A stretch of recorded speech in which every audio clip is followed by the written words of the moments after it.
Hello everyone, and welcome to my Days of Our Lives official. I hope everyone is having a wonderful day. Before we begin, please hit the subscribe button and give this video a thumbs up. Gabby and JJ actually bump into each other in the town square on New Year's Eve. They decide to ring in 2025 together after determining that neither has any plans. He acknowledges that he hasn't fully figured out what he has in mind when she asks. Johnny comes over to invite them to the party he and Chanel are hosting after Gabby mentions that there must be a party they could crash. Johnny acknowledges that he means he when he says, "We miss seeing you around the house," and he suggests that she bring Ari. Unfortunately, according to Gabby, Ari will be spending some time in Arizona with Will and Sunny. Johnny says, "It's great to see you guys tonight, even though I know you have mixed feelings about the DiMera mansion and some of the people who live there." Gabby consents to give it some thought. Even while it could be fun hobnobbing with the fancy TV stars who were just ordinary salemites a few months ago, she and JJ make it obvious that she doesn't want to return to that place, claiming it is haunted by unpleasant memories. Gabby nevertheless recommends that they travel in order for her to exorcise the ghosts of my marriage. In fact, she might even give EJ a slap in the process. Later, JJ shows up to pick up Gabby, and both of them are astounded by each other's appearance. She can't wait to walk in that door and see EJ squirm, but he gives her one last chance to leave the party. Stephanie claims she must go to Johnny and Chanel's party, even if Philip has secured a fantastic dinner reservation, if only to ensure that the event and any scandal it may cause don't end up in the new lady whistleblower. Philip declines her invitation, claiming that EJ despises him. Philip finally agrees as Steph tells out that EJ despises everyone. Alex and Joy, just off the Body and Soul sound stages, talk about how amazing their sequences were. Chanel walks in and announces that she and Johnny are meeting at the estate. Chanel consents to go, but only if Alex does as well. Joy confesses that she wishes Chanel would stop asking them to events when she is by herself with Alex.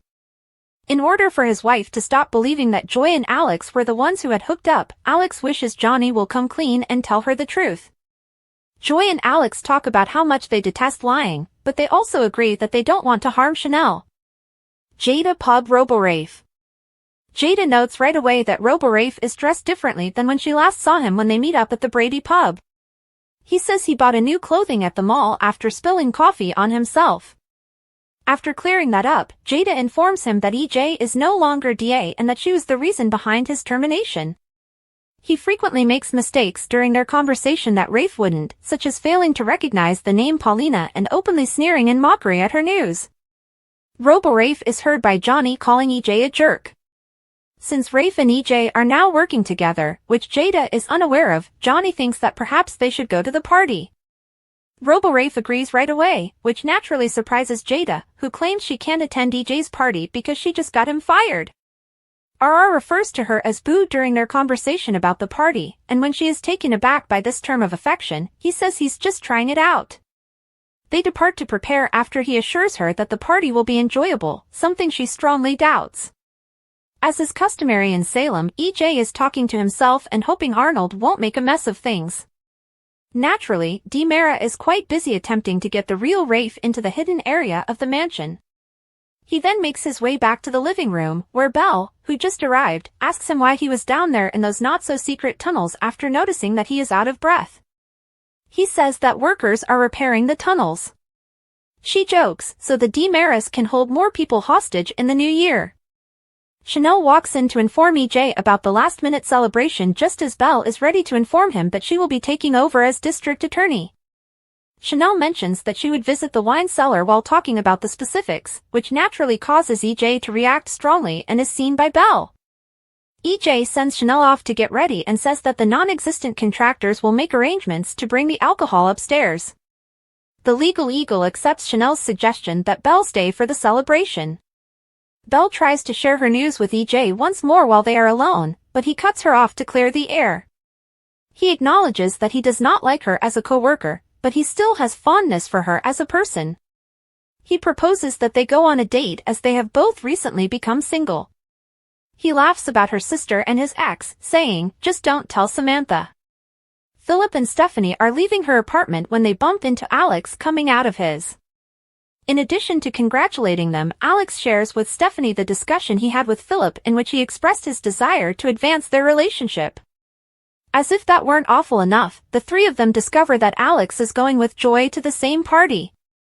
As Johnny prepares for the celebration, he is shocked to learn that Chanel has invited Joy and Alex.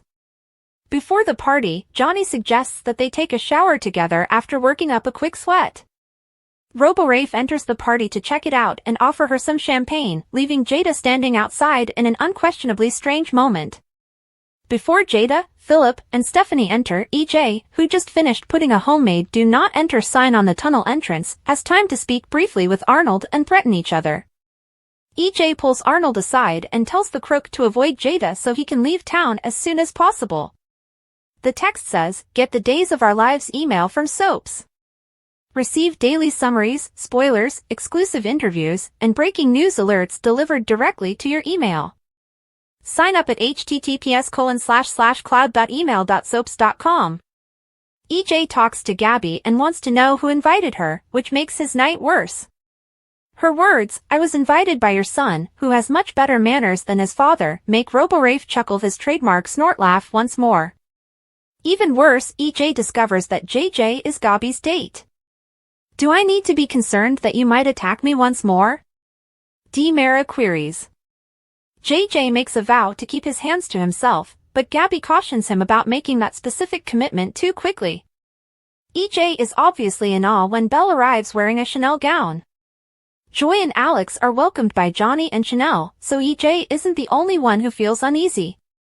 Alex and Chanel are left wondering where their dates have disappeared to as Johnny requests to speak with Joy alone and leads her upstairs shortly after. After accidentally spilling champagne on Stephanie, Alex clumsily dries her dripping chest. Although Gabby and JJ acknowledge that 2024 wasn't great, they hope that beginning 2025 together will improve things. EJ looks on disapprovingly as RoboRafe gives Jada a big kiss after the ball drops. As Stephanie and Philip share a kiss, Alex watches from the sidelines. Johnny demands to know why Joy attended the party upstairs. They yell at one another about the tension of the situation. Naturally, Chanel is listening in when Joy expresses how terrible it would be if Johnny's wife were aware of their past relationship. Belle tries to share her news with EJ once more while they are alone, but he cuts her off to clear the air. He acknowledges that he does not like her as a co-worker, but he still has fondness for her as a person. He proposes that they go on a date as they have both recently become single. He laughs about her sister and his ex, saying, "Just don't tell Samantha." Thanks for watching. If you like this video, so please don't forget to subscribe my channel and don't miss any update.